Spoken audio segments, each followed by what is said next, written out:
ताई आपल्याला आता प्रभाग 2 मधून एम पक्षाकडून प्रभाग म्हणजे उमेदवार भेटलेली आहे. त्यांना उमेदवार भेटल्यामुळे आपल्याला म्हणजे उमेदवार भेटण्यात आलेली आहे. नाही सर, असं काहीच नाही आहे. पण आम्ही इम्तियाज जलील साहेबांचे कामं बघितले. त्यांनी प्रत्येक समाजासाठी मराठा आरक्षण म्हणा किंवा दलितांसाठी भरपूर सगळ्या प्रत्येक समाजासाठी त्यांनी जे कार्य केलेले ते बघून आम्ही त्यांच्याकडून तिकीट मागण्यासाठी गेलो होतो आणि त्यांनी आम्हाला सहकार्य केलं. आम्हाला एक नवीन पिढीला एक संधी दिली. त्यासाठी आम्ही त्या पक्षात सहभागी झालो आणि पुढे काम करत राहू. आपल्याला आता पक्षाकडून तिकीट भेटलेलं आहे, बी फॉर्म पण भेटलेला आहे. तर नागरिकांना आपण जनतेला काय आवाहन करणार?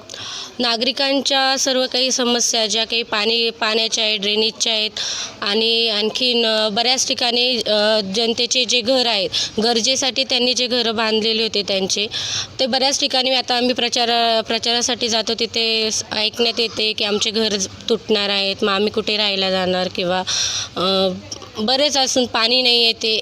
एक तास 2 तास पाणी येतं, 8 दिवस 10 दिवस पाणी येत नाही. ड्रेनेजचे कामं आहेत, ड्रेनेजचे खूप प्रॉब्लेम आहेत लोकांना आणि महिला सुरक्षतेचा प्रॉब्लेम आहे, तो सुद्धा आपण नक्कीच सोडवणार. त्यासाठी जे आपल्याला करता येईल ते आपण नक्की करू. मी महानगरपालिकेत ह्या सगळ्या जनतेसाठी यांचे सगळे प्रश्न घेऊन जाणार आणि नक्कीच महानगरपालिकेत त्यांच्यासाठी आवाज उठवणार.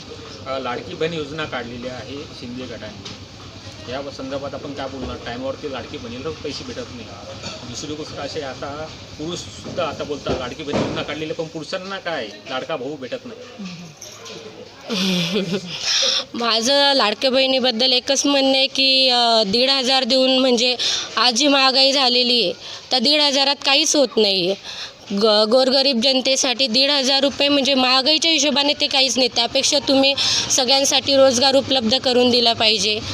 महिलांसाठी वेगवेगळे उपक्रम राबवले पाहिजे आणि नोकऱ्यांच्या संधी उपलब्ध करून दिल्या पाहिजे. त्या महिला असो की पुरुष असो, रोजगार महत्त्वाचा आहे, 1,500 रुपये महत्त्वाचे नाही असं मला तरी वाटतं. आपण निवडून आल्यानंतर सर्वात पहिले महिलांसाठी काय उपक्रम राबवणार आहे? महिलांसाठी शिक्षणासाठी जे काही मला करता येईल, जसं काही फॅशन डिझायनिंग म्हणा वगैरे, आणखीन काही असतील MSc म्हणा, काही जे गरजेचे आहेत आपल्याला उपक्रम राबवता येईल शिक्षणासंदर्भात, ते सर्व काही मी रोजगार ज्याच्यातून त्यांना रोजगार मिळेल. शिवण क्लास म्हणा किंवा इतरही आणखी शिक्षणाचे, अंगणवाडी, आता भरपूर ठिकाणी अंगणवाडीसुद्धा नाही आहेत. काही ठिकाणी आपण त्या अंगणवाडी काढू आणि त्यातून महिलांना रोजगारही मिळेल आणि शिक्षणाचं सुद्धा लहान मुलांना त्यातून जे शिक्षण मिळवता येईल ते देता येईल. आपलं नाव? माझं नाव प्रज्ञा भीमराव जाधव.